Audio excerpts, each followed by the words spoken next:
Good evening guys. तो आज जो है नंबर सिस्टम पे हमारा दूसरा डे है। इसमें हम आगे क्वेश्चंस करने वाले हैं। तो हमारा जो क्वेश्चन है, एक व्यक्ति चार बच्चों के बीच कुछ वस्तुओं को बांटता है। देखो होल्ड करते हैं, यहाँ पे हम क्या करेंगे, एक व्यक्ति है, मान लेते हैं एक व्यक्ति एम है ना, उसके पास में कुछ संपत्ति होगा, उसके पास एक्स संपत्ति है।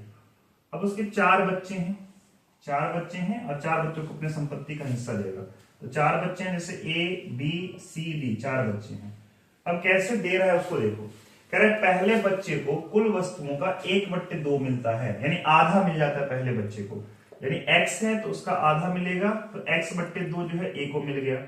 अब अगला क्या कह रहा है बच्चा, दूसरे बच्चे को पहले बच्चे का 1/4 मिलता है, यानी जो बी को है वो कितना मिल रहा है, जितना पहले को मिला उसका 1/4, यानी पहले को x/2 मिला था उसका 1/4, यानी दूसरे को x/8 मिला। ठीक, अब बात कर लेते हैं सी को, यानी तीसरे बच्चे को क्या मिला।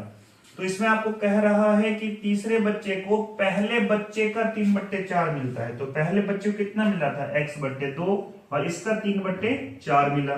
मल्टीप्लाई करने पे कितना हो गया बच्चा, 3x/8। तो आपसे पूछ रहा है बताओ डी को क्या मिला। तो एक काम करते हैं, ऐसे को सॉल्व करने के लिए क्या करोगे, तीनों बच्चे को जो मिला है उसको प्लस कर लो, और जो कुल संपत्ति है उसमें से माइनस कर दोगे, तो जो डी को मिला हुआ है वो आपको मिल जाएगा। तो एक काम करते सबको ऐड करते हैं। तो x/2 ए के पास में संपत्ति है, और x/8 जो है बी की संपत्ति हो गई, और 3x/8 जो है वो सी की संपत्ति हो गई। तीनों को हम जोड़ लेते हैं, तो तीनों को ऐड करने पे देखो एलसीएम 8 आ जाएगा डिनोमिनेटर का। अब ये कितना हो जाए, 2 चौके 8, यानी ये 4x, अगला प्लस x प्लस 3x। तो आप पूरा ऐड करोगे तो 8x/8 कैंसिल हो गया, कितना आ गया बच्चा, x आया। तो अब d को कितना मिला, तो कुल संपत्ति कितनी थी उसके पास में, x थी। तीनों बच्चे को मैं कितना बांट दिया, x बांट दिया, तो d कितना मिला, 0, यानी कुछ भी नहीं मिला। तो यानी यहाँ पे क्या हो जाएगा, नन ऑफ द अबव इसका आंसर हो जाएगा। ठीक है, तो आप इसको समझ गए होंगे, तो नोट कर लीजिए। नेक्स्ट क्वेश्चन है हमारा, निम्नलिखित का मान क्या है। दिया गया है हमें एक expression x⁴ a into b minus c x into b into c minus a into x⁴ c into a minus b। तो बच्चा एक रूल है ना, घातांक को करने का, क्या कि अगर x का घात जो है m दिया गया है, यानी x का पावर m दिया गया है, और x का पावर n दिया गया है, दोनों गुणा में है, मल्टीप्लाई में है। तो याद रखना, जब बेस समान होता है, आधार समान होता है और मल्टीप्लाई होता है, तो पावर ऐड हो जाता है, यानी x का पावर m प्लस n हो जाता है। तो आप भी यहां पे देख सकते हैं, आपके पास में तीन जो है एक्सप्रेशन है, x⁴ a into b minus c, x⁴ b into c minus a, और x⁴ c into a minus b। और तीनों एक्सप्रेशन जो है वो मल्टीप्लाई में दिया गया, यानी पॉइंट का मतलब मल्टीप्लाई होता है। तो अगर हम इस रूल को लगाएंगे तो इस रूल के अकॉर्डिंग क्या हो जाएगा, पावर ऐड हो जाएगा। तो कर लीजिए, तो ये देखिएगा x टू पावर क्या हो जाएगा, a into b minus c, a into b minus c है ना, फिर प्लस क्या हो जाएगा, b into c minus a, plus कितना हो जाएगा बच्चा, c into a minus b। जब इसको सॉल्व कर लो, x टू पावर a को b से गुना करेंगे तो ab, a को c से गुना किया तो ac हो गया, प्लस b को c से मल्टीप्लाई करेंगे तो bc, माइनस क्या हो जाएगा बच्चा, da, plus ca minus cb हो गया हमारे पास। ठीक, अब एक काम देखो कट रहा है, तो ab जो है प्लस ab जो है वो माइनस ba से कटेगा, माइनस ac है प्लस ca से कट जाएगा, bc जो है माइनस cb से कट जाएगा। तो ये x का पावर क्या बच्चा 0, तो 0 बचा। तो किसी भी चीज का पावर 0 क्या होता है, 1 होता है। किसी भी चीज का पावर 0 1 होता है, इसका आंसर क्या हो जाएगा, b हो जाएगा, 1 हो जाएगा। तो आप इसको नोट डाउन कर लीजिए। हम नेक्स्ट क्वेश्चन देखते हैं। नेक्स्ट क्वेश्चन है हमारा, यदि 3/4 6 मल्टीप्लाइड बाय 4/3 8 बराबर 3/4 n है, तो n का मान क्या होगा। तो घातांक और करनी में ही बच्चे एक नियम होता है, क्या, अगर किसी भी भिन्न का पावर मान लीजिए नेगेटिव है, यानी a/b n है, और अगर इसको पॉजिटिव करना है तो आप क्या कीजिएगा, इस फ्रैक्शन को पलट दीजिए, भिन्न को पलट दीजिए। तो मतलब मैं इसको ऐसे लिख लूं, b/a लिख लिया तो पावर पॉजिटिव हो जाएगा, n हो जाएगा। तो चलो मैं इसका इस्तेमाल यहां पे करने वाला हूं, क्यों करूंगा मैं भी बता दे रहा हूं। 3/4 है, गुणा है, और आपने पढ़ रखा है क्या बच्चा कि अगर आधार बराबर होता है, मल्टीप्लाई होता है तो पावर ऐड कर देंगे। यहां पे आप देख सकते हैं मल्टीप्लाई तो दिया गया है लेकिन आधार बराबर नहीं है, पावर ऐड नहीं हो सकता, इसलिए हम कोशिश करेंगे कि इसका क्या करेंगे बच्चा, आधार बराबर कर लेंगे। तो इसका आधार बराबर किया जा सकता है इस रूल के अकॉर्डिंग, तो हम कर लेते हैं। तो ये 3/4 टू द पावर -6 है, मल्टीप्लाइड बाय, अगर मैं इसके पलट दूं तो इसका पावर क्या हो जाएगा बच्चा, पॉजिटिव हो जाएगा। तो मैं इसको 3/4 टू द पावर 8 लिख सकता हूं, बराबर कितना हो जाएगा 3/4 टू द पावर n हो गया। चलो अब तुम देख लो, आधार बराबर है, मल्टीप्लाई है, पावर ऐड हो जाएगा। तो ये 3/4 है ना, इसका आप पावर ऐड कर लो तो -6 + 8 बराबर कितना हो जाएगा 3/4 टू द पावर n। तो ये तुम्हारा कितना हो जाएगा 3/4 है ना, और इनको ऐड करोगे तो कितना हो जाएगा बच्चा 2 बराबर कितना हो जाएगा 3/4 टू द पावर n। तो अगर हम दोनों को तुलना कर लें तो n का मान कितना हो जाएगा 2, इसका आंसर क्या हो जाएगा बच्चा 2। तो कहीं ऑप्शन में 2 दिख रहा है आपको, कहीं नहीं दिख रहा है ना, नहीं दिख रहा है तो इसका मतलब नन ऑफ द अबव हो जाएगा, इनमें से कोई नहीं होगा। ठीक है, तो इसको आप नोट डाउन कर लीजिए। तो हम नेक्स्ट क्वेश्चन देखते हैं। अगला क्वेश्चन हमारा 4 to the power -1 plus 8 to the power -1 divided by 1/3 to the power 3/2 to the power -2। इसको हमें सरल करना है। चलो देखते हैं। देखो बच्चा, मैंने अभी बताया था किसी भी चीज का पावर नेगेटिव है, यानी x का पावर -m है, तो इसको हम 1/x to the power m लिख सकते हैं, है ना, पावर पॉजिटिव करना होगा तो आप इसको व्युत्क्रम कर दीजिए, रेसिप्रोकल कर दीजिए इसका।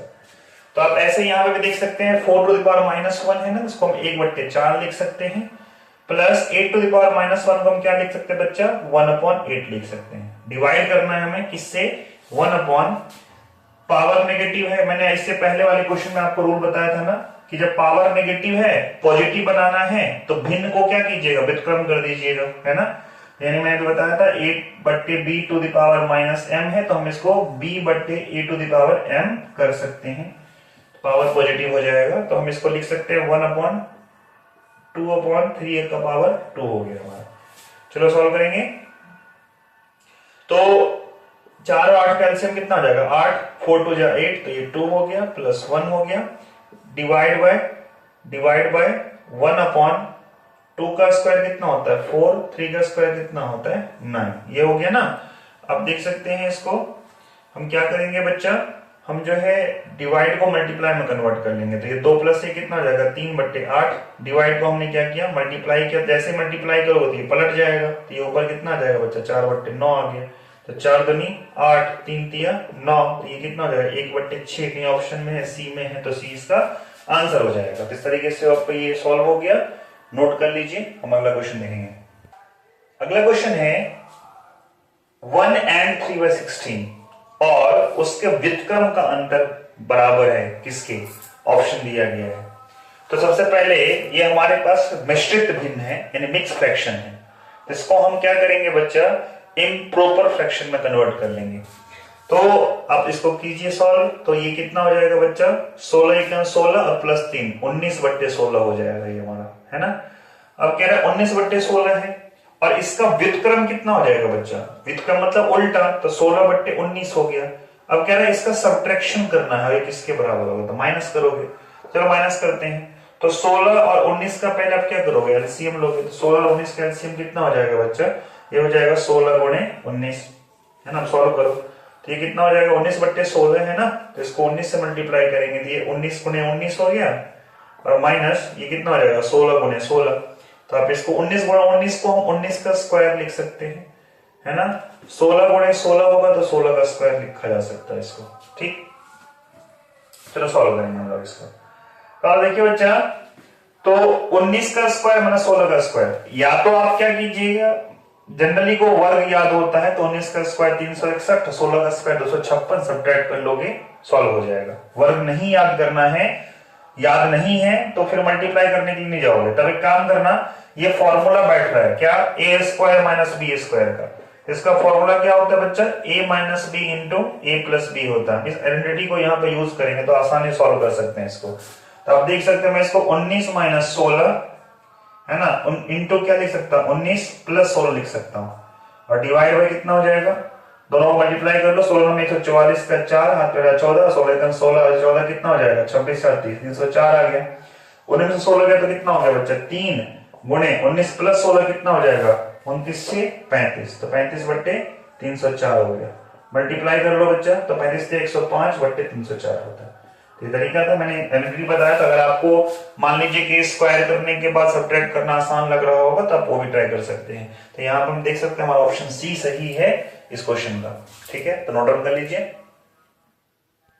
नेक्स्ट क्वेश्चन है बच्चा, एक भिन्न जिसका 1/27 से वही अनुपात है जो 3/11 का 5/9 से है। तो आप देखिए क्या कह रहा है, एक भिन्न, मान लीजिए कोई भिन्न है आपका a/b कोई भिन्न है, इसका अनुपात कह रहा है 1/27 से वही है जो 3/11 का किससे है बच्चा 5/9 से अनुपात है। अनुपात का मतलब क्या होता है भाग। तो आप क्या कीजिएगा, इसको ऐसे देख सकते हैं a/b। नेक्स्ट क्वेश्चन है, निम्नलिखित में से कौन सा एक प्राकृतिक संख्या का वर्ग नहीं हो सकता है। तो एक आप रूल याद रखिएगा, किसी भी संख्या का इकाई अंक यदि 2 3 7 8 में से कुछ भी दिखाई दे जाए तो वो पूर्ण वर्ग कभी नहीं हो सकता है। तो इसका मतलब सी ऑप्शन तो आपका एक सही होगा, क्योंकि आपको नहीं है ये पूछा जा रहा है, तो इसके अंत में आप 7 देख रहे हैं तो ये तो नहीं होगा, तो ये एक ऑप्शन आपका सही है। अब आपके पास 2 ऑप्शन बचे हैं, इसको चेक करते हैं। तो हमारे पास ऐसे 32,761 है, वर्गमूल निकाल सकते हैं। वर्गमूल निकालने से बचना है तो एक तरीका बता रहा हूं, जैसे देखिए 5 डिजिट का नंबर है ना, आप लास्ट के 2 डिजिट को ब्रेक कर दो। ठीक, तो अब उसके बाद देखो बच्चा, इसका इकाई अंक क्या है 1 है। तो आप देखिएगा 1 जो है कौन कौन से संख्या का वर्ग करने पे आता है। तो आप देखिएगा 1 का स्क्वायर करेंगे तो 1 आएगा, और किसी भी संख्या का लास्ट डिजिट अगर 9 है तो उसका भी स्क्वायर करने पे क्या मिलेगा तुमको 1 मिलेगा। ठीक, ये तो समझ में आ गया। अब आप देखोगे ये 327 जो है ये किस संख्या के वर्ग के बीच में आ रहा है। तो बच्चा देखो 18 का अगर वर्ग निकालोगे तो 324 होता है, और 19 का जब वर्ग निकालोगे तो वो तुम्हारा 361 होता है। ये 327 है, ये 18 का स्क्वायर और 19 के स्क्वायर का बीच का संख्या है। इससे आपको क्या समझ में आ गया, इसको ये समझ में आ गया कि ये जो संख्या है या तो ये क्या होगा बच्चा 181 का स्क्वायर होगा या फिर 189 का स्क्वायर होगा, है ना, क्योंकि 18 तो आप ले आए हो यहां से। अब यहाँ पे आप देख सकते हो इकाई अंक या तो 1 या तो 9, दोनों में से किसी का जो है वर्ग करने पे इकाई अंक 1 आ जाएगा। तो या तो 181 का स्क्वायर संख्या होगा, 189 का स्क्वायर संख्या होगा। तो चलो अब हम इसको चेक कर लेते हैं कि कौन सा हम देखें किसका स्क्वायर है। अभी भी देखो 2 नंबर आ रहा है आपको वर्क करने के लिए, टाइम टेकिंग हो सकता है। तो अगर बचना है तो आप क्या कीजिएगा, 19 है और 18 है, दोनों को क्या करो बच्चा मल्टीप्लाई कर लो। तो अगर मल्टीप्लाई करेंगे तो 18 में कितना हो जाएगा, 18 में 162 का 2 हाथ में 16, 18 का 18 और 16 कितना होता है 34, 342। तो यदि इन दोनों का संख्या जो है, इन दोनों के संख्या को गुणा करने के बाद यदि जो दिया गया संख्या 327 है उससे बड़ा हो जा रहा है, यानी 18 गुणे 19 अगर बड़ा हो जाता है किससे 327 जो दिया गया था, तब आप छोटा वाला जो है उसको सिर्फ गुणा करोगे, उसी का वर्ग होगा।